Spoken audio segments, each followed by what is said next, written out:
Съветваме ви да си вземете кърпичка, защото този клип може да ви разплаче. Димитър Рачков или Оменат? Готови ли сте?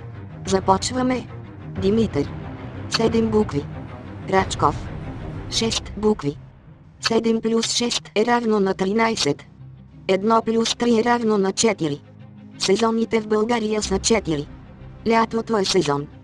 През лятото има птици. Птици.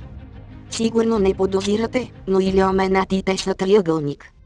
Нека поставим нашия триъгълник върху снимката с птиците. Я виж ти. Пасва идеално.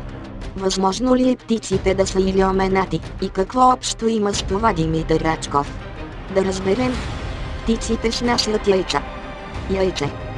Яйцето има формата на нула. Има 0 бонбона в празна кутия от бонбони. Кутия. Кутия се римува с думата филия. Филия. Знаете ли с какво можем да намажем една филия?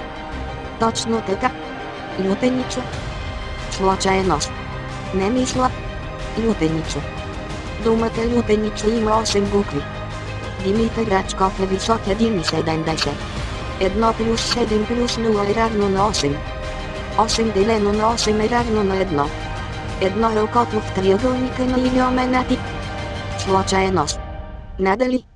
Димитър Рачков е илиоменат. Потвърдено.